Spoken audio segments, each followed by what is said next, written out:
Most job seekers admit that the 15-10-2 approach makes sense. But some remain skeptical about making it happen every day. In time, resources become exhausted and opportunities to interact with people become limited. Or so they think.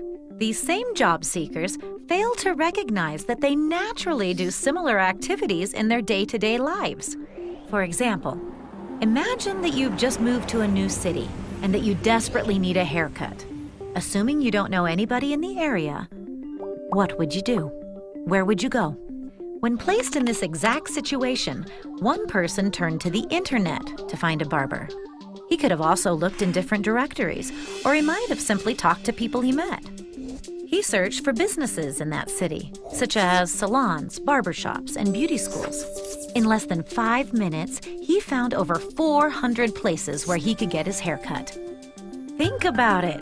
If you were looking for a job as a hairdresser, you would have over 400 potential resources already identified, and it took less than 5 minutes to find them.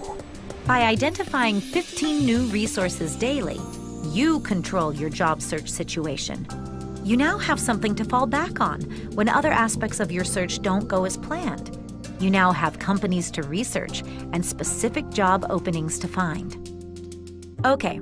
So let's say that through your research you find the ideal job opportunity. What do you do next? You send a resume to apply for the job, right? And if you're a typical job seeker, that's where you'd stop. Great, 1 contact and only 9 more to go. Fortunately, there's a more effective way to get your 10 daily contacts and to get a job. Like the typical job seeker, go ahead and send your resume, your first contact. But don't stop there. Once sent, call or visit the employer, second contact, and briefly introduce yourself to whoever answers the phone or greets you in the office. Remember your me in 30 seconds. Explain that you just sent a resume to officially apply for a job. Ask if they can verify that they received it. You'll never get a job unless the employer knows you're interested. While you're talking, ask a couple of quick questions about the position or company to learn about the employer's specific needs. And here's a secret. Ask a question the person is not able to answer. Hopefully, you'll be referred to somebody who can give you the answer. Nice, huh? In larger companies, this might be the Human Resources Department, your third contact. When talking to human resources, take the same basic approach. Ask 2 to 3 questions about the position or company to learn about the employer's specific needs. Again, try to ask a question that the person is not able to answer, hoping that you will be referred to the manager who is doing the hiring. But before you go, make sure to thank the human resources representative for his or her time and all the helpful information.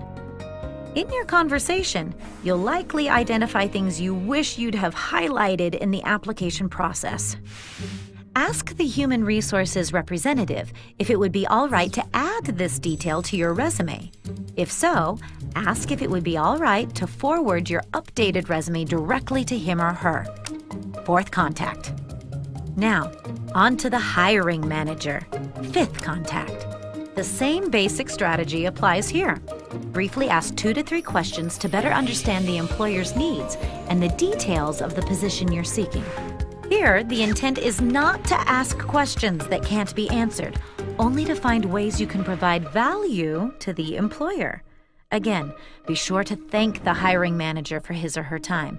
And again, offer to forward your updated resume. Sixth contact. Your next 2 contacts could come from people within your network, friends, family, business associates, and others. Simply let them know you've applied for a position with this particular employer. Ask if they know anybody who currently works there or who has previously worked there. Maybe you'll find someone such as a customer or competitor who'll talk to you about the position and the organization's needs. Talking to 2 of their referrals would provide you with all 10 daily contacts.